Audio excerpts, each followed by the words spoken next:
Hi guys, how are you? Hope you're going well in this season of rest or fear, whichever way you're seeing it. I said last week I wanted to speak next time about fear itself, and today I'm calling it this kind of white pill, the mother of all fears or the sum of all fears. Hope you're going to enjoy it. If you haven't subscribed and you're watching, I hope you will subscribe and support me in doing this, and hope you'll press the like button. I hope you'll like it. If you don't like it, that's fine. Don't press the like button, but I hope you will. The world today with the coronavirus, there's so much fear. Whether you like it or not, a lot of it's motivated on fear of death. That's just what's motivating it. People don't want to die, and I get that, and that's why I kind of want to focus on this today. There's good fear in life, and there's fear, bad fear, or fear that gets you in bondage. Good fear would be washing your hands, being sensitive to the fact that if you touch some things, they can contaminate you. Good fear, I don't like swimming with sharks, particularly white pointers. I don't mind swimming with dolphins, but I have a fear of sharks. It's a good fear. I have a fear of snakes. I have a fear of some people who are pissed off. So fear is something that can motivate us in the right way. But also fear can be very bad and unrealistic, and it can control our lives, and it enslaves us to the very thing that we are afraid of. Today I want to use a scripture. In the Bible, because I think the fear of death is the mother of all fears. I think it kind of is the foundation of where the other fears come from. And just so happens it says that in Hebrews chapter 2, verse 15. Hebrews is an interesting book. It's written for Jewish people.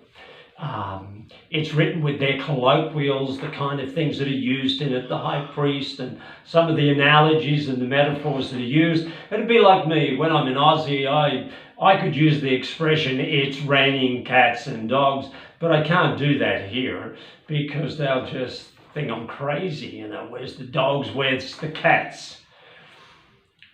And it also talks about the resurrection, which Jewish culture believed in.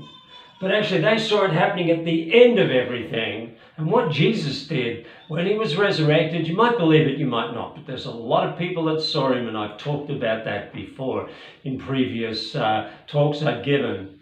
And the resurrection is well documented. 500 people saw him. They weren't all hallucinating. And Jesus did it in the middle of things. The scripture actually says this.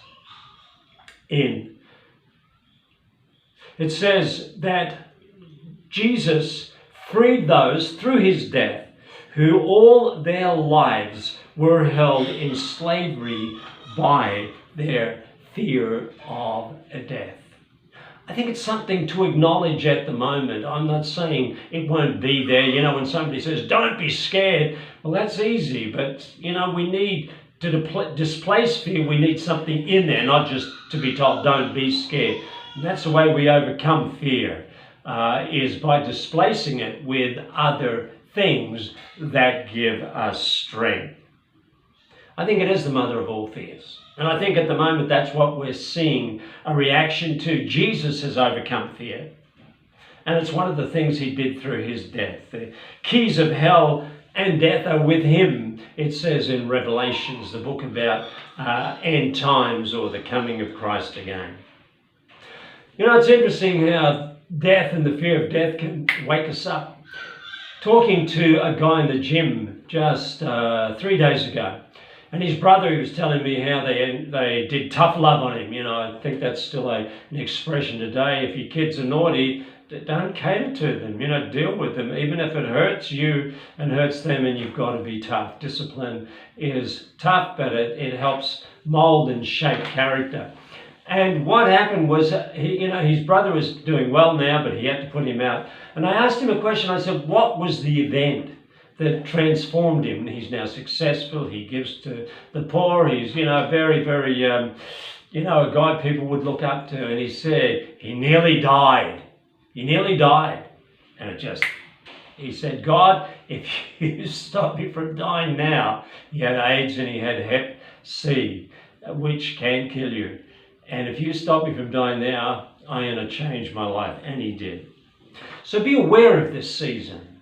Be aware of the fact that there is fear of death, and it's okay to be a bit scared of death. I mean, I haven't been there yet, not like Jesus, so I hope I'm not a coward when the time comes. But we're all going to have to face it. You can't escape it. I don't think you can really live if you're always worried about dying. You're always going to be like that. You'll be in bondage. And that's what this is saying. Jesus has come to set us free from the fear of death that enslaved us. Don't let fear drive you in this season. Rest.